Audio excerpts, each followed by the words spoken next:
His Ford F-350 pickup had 100,000 miles on it, and he figured it had another 100,000 left before it was through. He drove west, through the flatlands until the skies darkened. Their cinnamon-colored chow shepherd mix, named Hudson after Argento's favorite character in Aliens, occupied the back seat.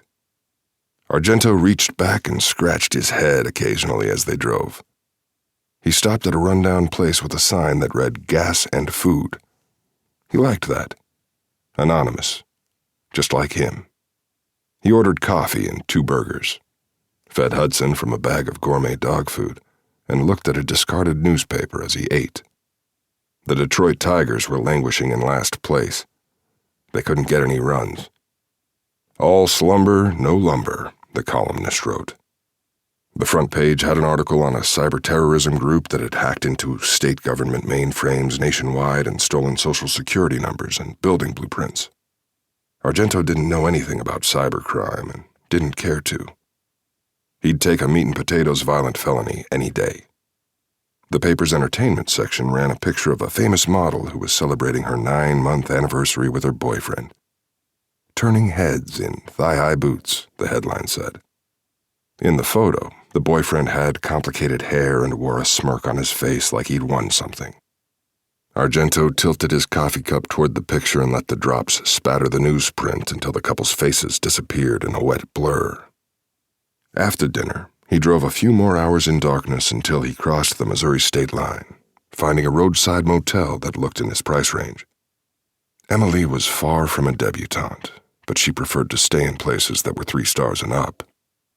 This place looked like a solid 1 star. The lobby carpet was patchy and stained, and Argento could smell the booze on the night clerk's breath. "What's the name of this town?" Argento asked. "Rocker." "How is it here?" "It sucks, dude," the clerk said. He had shoulder-length hair and a pierced nose, which made Argento resent him for no particularly good reason. The clerk handed him his room key. Argento didn't ask about the pet policy. Hudson was a welcome addition to any motel no matter what the rules said. He walked to his truck, liberated Hudson from the back seat, and the 2 of them went to the room, which smelled like cigarettes and feet. He sat on the edge of the bed and rubbed his unshaven jaw. He didn't have to follow department grooming protocol anymore and could grow a beard down to the floor now if he wanted. He had noticed a liquor store a block down the street, but he wasn't going to drink. Not tonight. He had cut down markedly on the booze after he married Emily, and he hadn't been drunk in years. And he knew if he started now, he'd never stop. He'd be well on his way to becoming one of the alley rummies from his old patrol sector, the ones with grimy faces and plastic cups they rattled in the hope that you'd put coins in them. The bottle killed more cops than bullets ever would. "Just the 2 of us now, Hud," he said. Hudson padded over and lay down next to him, making a sound that almost seemed like a sigh. Hudson keyed into emotions as much as any human, and he knew Emily was gone. It made him sad, and it made him sad that Argento was sad. Argento once had a court case where an 11-year-old girl named Isabella had been severely beaten by her father and was terrified to testify against him. Argento formed a bond with the girl and had subsequently gotten the judge's approval to bring Hudson to the stand with her.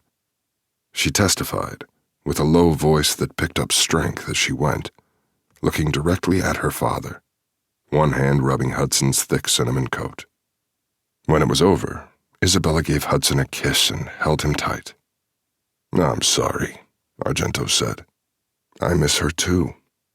He rubbed Hudson's head, then closed his eyes and thought back to how it had all ended a week before.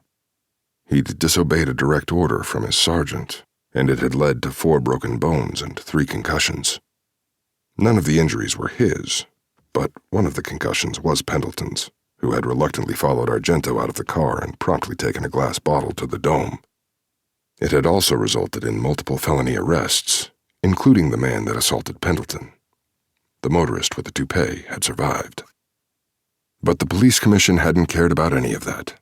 They cared about Argento's insubordination.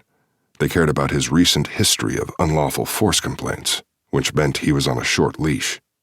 They cared about what it looked like to the public to have a white cop free-swinging a baton at multiple young males of color in a department with a long history of racism that was under federal consent decree and supposedly focusing on de-escalation.